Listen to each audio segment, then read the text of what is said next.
London Underground is one of the largest and most complex mass transit systems in the world. Each day more than 450 trains carry 2.5 million passengers over its 10 lines.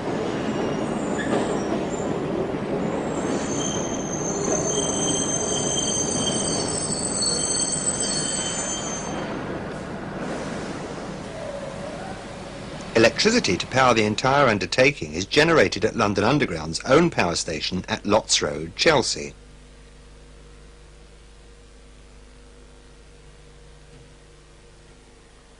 Here, gas-fired boilers supply superheated steam at £900 per square inch to 6 Parsons turbine alternator sets.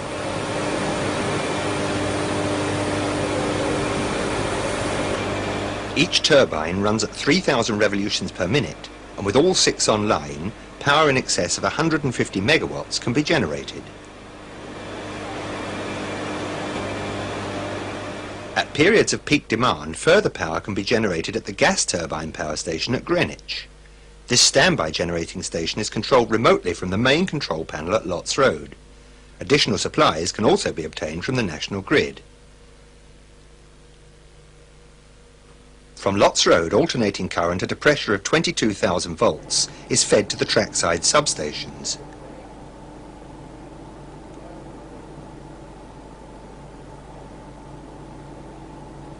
Here, the current is transformed and converted to the 630 volt DC supply, which is fed to the conductor rails.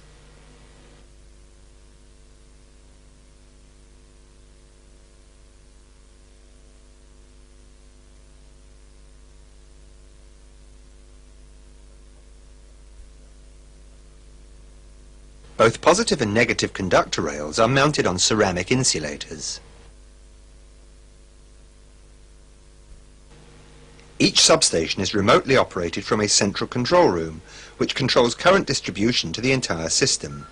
This operation is broken down into a number of panels, each one manned by a control room operator. He is the man who actually switches on and off the supply to any given traction current section.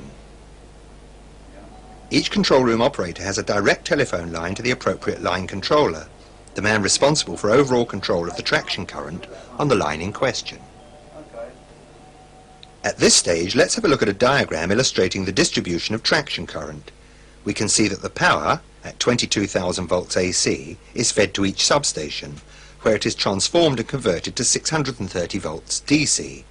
Each substation feeds this supply into the positive conductor rail of 2 sections, one in either direction from the substation. As the next substation feeds in the same way, we can see that each section is fed from both ends. This is called double-end feed. It prevents voltage drop within the section and ensures that the section is fed even if one substation fails. There are exceptions to this, of course. Terminus roads, sidings and depot roads are usually fed from one end only. This is called single-end feed. London Underground uses the 4th rail system.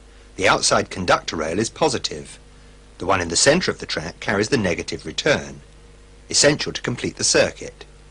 The outside live or positive conductor rail may be situated on either side of the running rails, but at station platforms it is always furthest from the platform edge.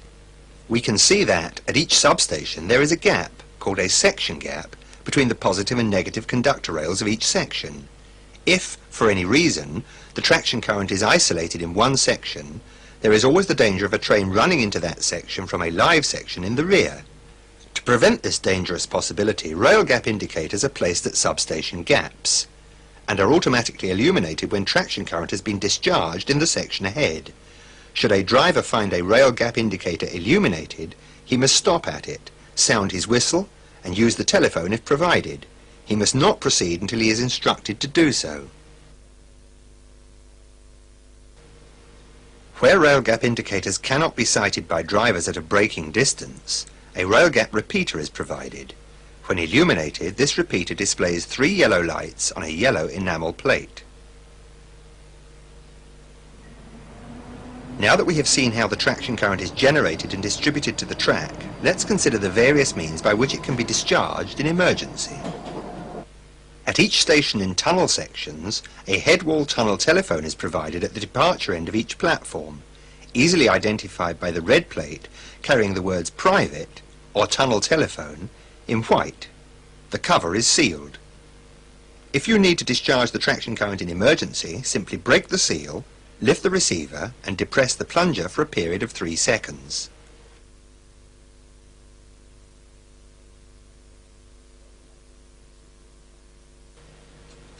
Tell the line controller who you are and where and why you have discharged the traction current.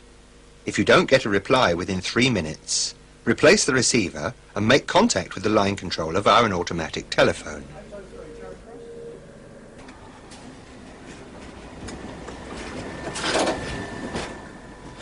Where a driver needs to discharge traction current in a tunnel section between stations, he must first secure his train by means of the automatic air brake and the parking brake.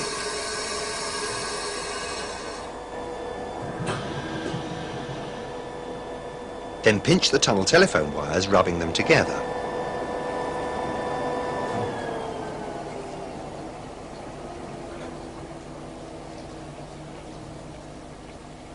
He now clips his tunnel telephone handset onto the wires and awaits a reply from the line controller.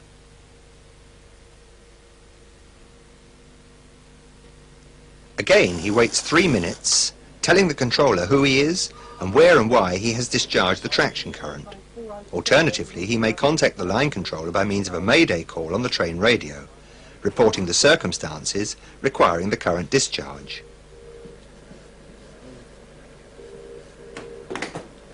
Remember to remove the tunnel telephone handset from the wires, or, if using a headwall tunnel telephone, to replace the receiver, close the box and arrange for it to be resealed.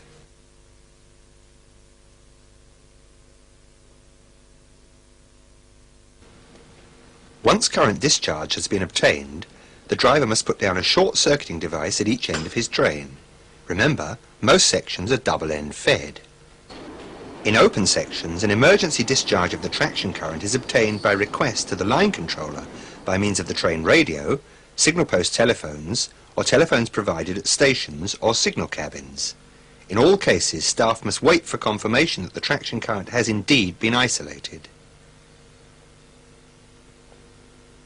On some tunnel and open sections, for example on the city-widened lines between King's Cross and Aldgate, traction current discharge telephones are provided in special boxes on the tunnel or retaining walls.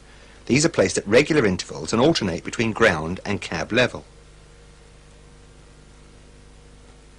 In all cases of current discharge, the line controller must be informed of the circumstances within 7 minutes. Otherwise, the supply may be restored without warning. Short-circuiting devices must be put down at each end of the train after the traction current has been discharged. However, where absolutely necessary, they may be used as the means of discharging the current in emergency.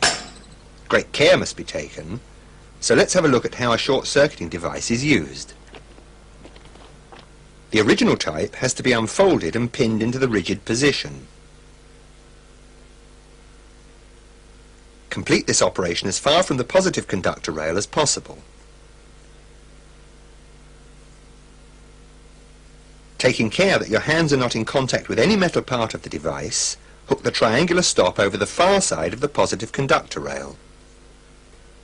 Pull the device towards you and lower it smartly until it makes contact with the negative rail.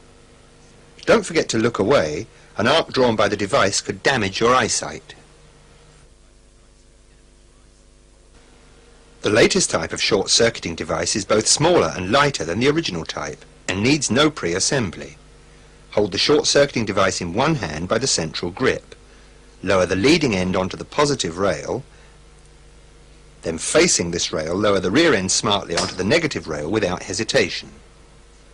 Remember, short-circuiting devices are only found on trains. Finally, where a section is single-end fed, usually a terminus road siding or depot road, the traction current may be isolated by means of current rail isolation switches located in the distinctive yellow cabinets. These cabinets are always in pairs, one for the positive rail with red identification plate and one for the negative rail with blue plate. Both positive and negative switches must be opened to effect an isolation. Using a wooden-handled switch pole, each switch is unlocked top and bottom. Then, looking away from the switch, the knife blade is pulled smartly out and down. Once both positive and negative switches have been pulled, Don't forget to place a red flag or red hand lamp facing the oncoming traffic to prevent a train inadvertently overrunning the isolation point and energising the dead section.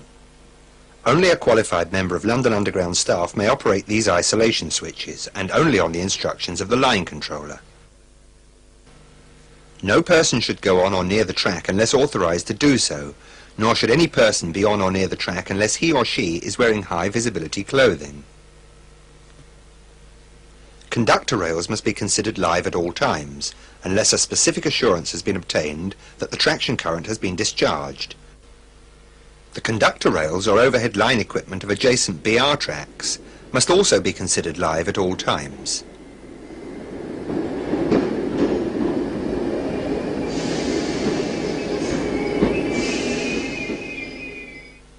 If for any reason the headwall tunnel telephone or tunnel telephone wires are defective, a T-board will be exhibited adjacent to the telephone cabinet. In the absence of a T-board, a member of staff will be posted to warn drivers that the headwall tunnel telephone is inoperative. If you are a member of the emergency services, do not approach live rails under any circumstances until you have received an assurance from a member of London Underground staff that the current has been discharged and that it is safe to do so. Physical contact with a live conductor rail will result in death or serious injury.